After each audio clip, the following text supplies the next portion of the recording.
I have never been a person that used to consider much about relationships. When I finally got to the height of my career, and I was 26, I was still young, and was also thinking about my job and my love for technology and also being single and enjoying my bachelor's life. However, things took a sudden turn when my mom came up with what I thought was the most bizarre, yet somehow endearing, idea. But one evening when we were talking on the phone, she specifically said that she wanted to get me a girlfriend. It began on a Sunday, a very ordinary day, and something that I usually do not recall vividly. I was at my room typing on my computer, working on a new concept for a show when the door was knocked. "May I enter?" she asked, followed by the motherly tone I could not refuse. "Okay, Mom," I answered, abandoning my laptop. She stepped in, seemed to be quite nervous or rather tensed, something very unusual with her. I had this strikingly beautiful, vivacious woman as a mother, who could engage with anyone, whether in a conversation or song, dance, or even telling a story. He looked at her expectantly, and she said, "I've been thinking. You are 26 now, and, well, I am aware that you really have your mind set on the job, but aren't you tired of being a bachelor?" I groaned inwardly. "Mom, we have discussed it before. I'm not prepared for that, and secondly, I have not met anyone." I know, she said as she folded her hands on the edge of my bed. "Yeah, that's the problem. You don't even try to find a companion because most times you are either working or with a few friends you seem to always be around." "Mom, I will find someone when the time is right. There is no need to hurry." She blinked, let out a breath, and looked at me with the longing that equals trust. It is this sentiment that prompted someone else to ask, "What if I helped? What if I introduced you to some girls?" "Mom," I began to say as she interrupted me. "Listen, I know it sounds really old-fashioned now, however, I know some great young women, 3 of them to be precise, and they are intelligent, kind, stunningly beautiful ladies. I am certain they will be suitable for you. You just have to meet them. Do not worry, there are no expectations from me. You can decide whether you like any of the ladies or not after meeting them." I was left stunned, and I gazed at her. Was it her intention actually to propose this? But then again, what ill could it do? I did not have a boyfriend at that time, and probably she was right.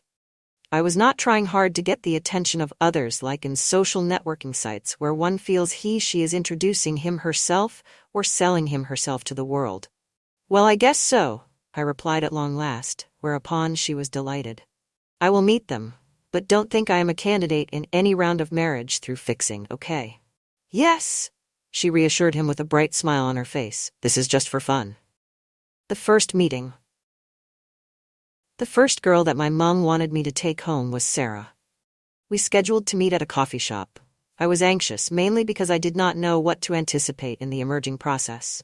Sitting down at one table while observing the restaurant, a woman approached me. This woman was quite beautiful, for she had brown, long, silky hair, her eyes were green, and she smiled warmly. "Hello, you must be Jack," to which I nodded, taking her hand into mine. I stood up to shake it. In such a pompous setting, one moment might mean many things, depending with the situation and the feeling towards the persons involved. "Yeah, and you must be Sarah." So we settled in and started immediately ordering and drinking the coffee. I could not believe that not only she was beautiful but intelligent and had a good sense of humor. We spoke about virtually everything ranging from movies to philosophy, and I had a good laugh and genuinely enjoyed her company. It also showed that she worked as a teacher, and that she had a great interest with her profession. It was good to talk to a person who had so much passion in what she did. I became relaxed more and more as the date went on. We both cracked jokes, and I could understand why my mom employed her. When I said goodbye, I got confused. But at the same time, I tried to comfort myself, recalling that this was only the first date. But still, there were 2 other girls whom I was to meet. The second girl. A week later, I met the second girl my mom had chosen. Lily and I smoke and drink in a way Amy Winehouse would approve of. I met her for the first time online. She said she was a photographer, so that is why we decided to meet at a park with children playing, where she said she was to take some photographs. At first glance, she was oozing artistry, and the passion I have for it only grew as I got to know her. She had short, brightly colored hair, and her dress was flowing, and made her look more like she comes from an artist's palette. "Hi, Jack," she said to me in a happy tone, while nodding her head. "I am just about to get off here," the man added. "Perhaps you'd like to walk?" Occasionally, as we walked around the park, she shared with me some of her recent pictures. She did a great job in what she had to offer to the game, which I found very impressive. Indeed, Lily was one of those people for whom the beautiful beauty exists, albeit in places that are not conspicuous at first glance. She was unconventional, random, and full of life, and she could light up the room with her energy. That day we lay in bed for hours, discussing art, traveling, and what she made of the world. For the first time in my life, the girl was not similar to any other person I had met.